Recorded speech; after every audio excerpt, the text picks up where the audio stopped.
Welcome to Sleight of Doug. Today, I'm going to show you how to make two rubber bands melt through each other.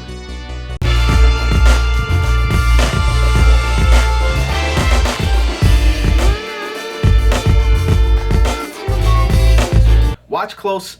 We have two rubber bands. There are no slits in the rubber bands, but there are two holes right here. If you guys are watching close, you notice that these rubber bands are not normal. See, because when I take this rubber band forward, it can't come out. When I take it backwards, it can't come out. And when I go to the side, it can't come out either. But if I rub it just right, you notice that it comes through just like that. Yeah, I'll do it one more time. Watch close. Here, I'm gonna put my middle finger here so it's locked in. There's no way that it can get out, all right? But if I rub it just right, the rubber band looks like it melts right through the other. Now you don't want to miss this, all right? You can go up, you can go down, you can go right, you can go left. And no matter what, that rubber band cannot come out unless you give it a little wiggle and it comes through just like that. And that is the Crazy Man handcuff. All right, so here's the explanation to Crazy Man handcuffs. You're gonna need two props, and that is two rubber bands. So go out, grab two rubber bands. You want to find some skinny rubber bands, preferably not the thick ones. They're a little harder to stretch. They don't stretch as well. So you want to find the thinner ones, skinny, thinner, either way. Setup goes as follows.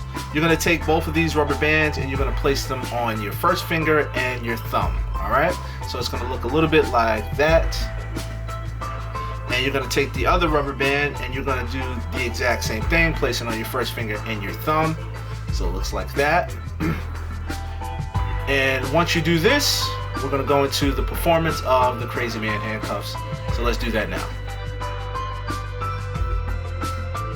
So here is the performance of the Crazy Man handcuffs. You're going to take one of these rubber bands and you're going to drop it right behind the other. So I'll show you from this angle here. You're going to take one of the rubber bands, you're going to drop it behind the other, just like so. If you guys can see that. And your thumb is going to go through the bottom.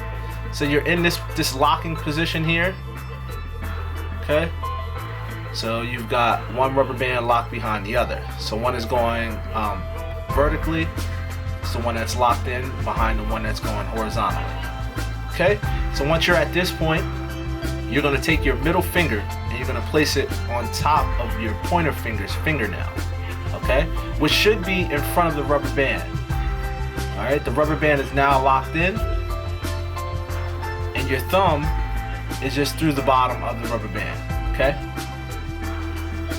All right, now, I just want to make this, want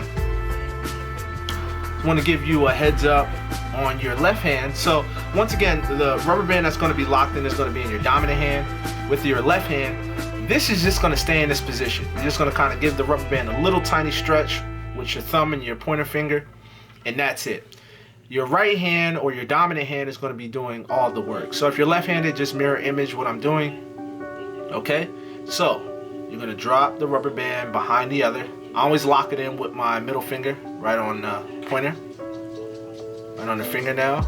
And when you drop it behind, you'll notice that you can put your thumb right through the rubber band at the bottom. Okay? So now you're in this position. Okay? And basically, you're going to go to the right, you're going to go to the left. You're going to pull back.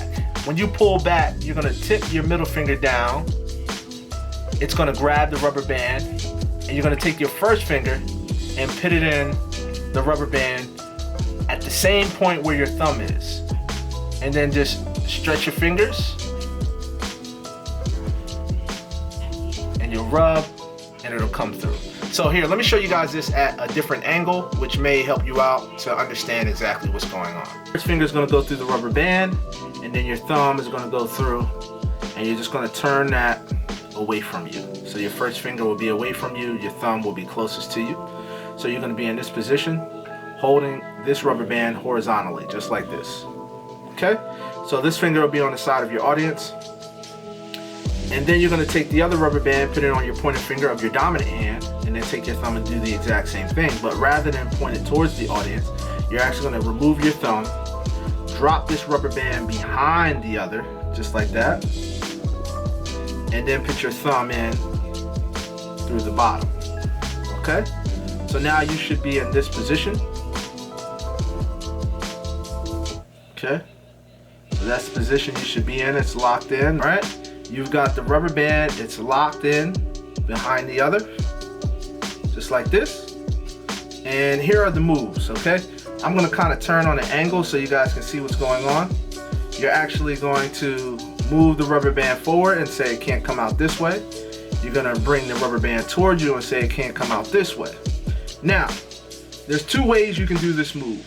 You can lock in the rubber band like this, and when you pull back, you switch the rubber band to your middle finger. So now your middle finger has the rubber band and your first finger is free.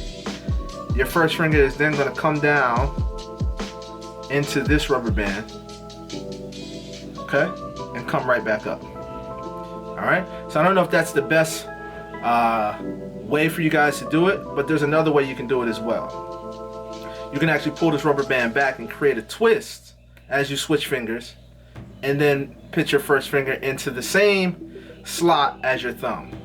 So I just want to show you guys just the move by itself. So what happens is this rubber band gets pulled.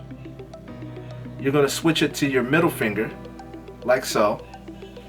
And then you're going to take your first finger and bring it down and insert it back into the rubber band underneath where your middle finger is. And then you're just going to stretch your first finger and your thumb out back to the original position. And that's what brings it around the other rubber band. So let's go back to putting this on. Let's give you guys this view here. So you're here, you do this.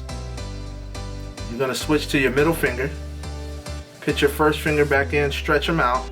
And when you stretch them out, you wanna push that rubber band right against the other, so it sort of looks like it's still trapped behind. And you create that little rubbing action, and then all of a sudden, it's out. All right? So at speed, you can do it two different ways. You can do it like this, and it comes out. Or you can just start here, bring it this way, rub it, and then it comes out. So you can lock it in. You can do the locking version. You can go right, you can go left, you can twist this way and come back this way, and then it's through. Or you can do without the locking version, where you go forward, you go back, you bring it, you twist it, and as you twist it, you switch it to the middle finger, and then when you untwist it, you put it back on the first finger. You rub, and then it's through. All right, so I'll be honest with you guys, doing the twist is what misdirects the audience from seeing that you're switching fingers. See, if I just do it straight like this, they may not see it. But if I twist it, so if you twist it, so what happens is this, I've got it locked in, and when I twist it, it just looks like they're mirror images. It doesn't look like anything's being switched. And then when I come back, my fingers are back in the same position, the locking position. So in slow motion, just to slow that down, it goes like this.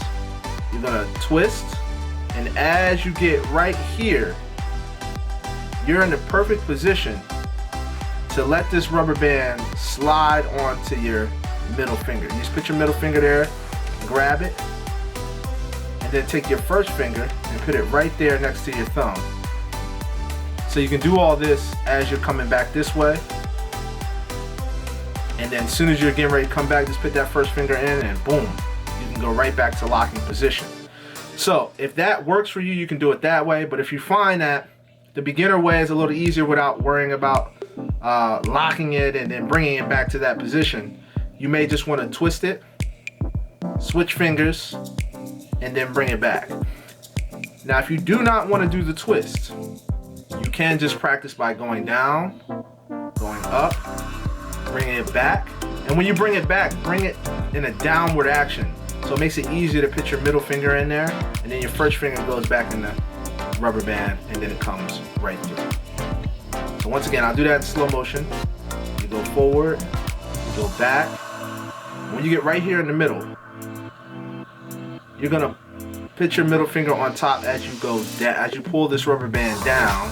And what you're really doing is just slipping, you're letting the rubber band slide off your first finger like so, and right onto your middle finger.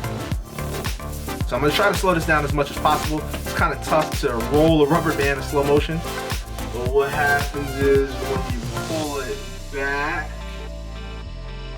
you point your finger, you just fit your middle finger right in there and allow your first finger to go in the bottom of the band, and then you straighten them out. And what that does is, just to show you how it's coming around, is when I go down and I do this, when I let go of my middle finger, the rubber band is flinging around.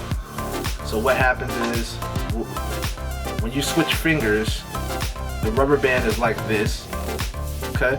It's around it, and you just are letting go of the top and stretching it back out on the other side, okay?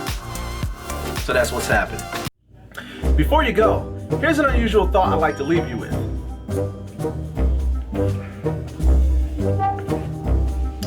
If a bunch of cats jump on top of each other, is it still called a dog pile? Yeah, that's an unusual thought.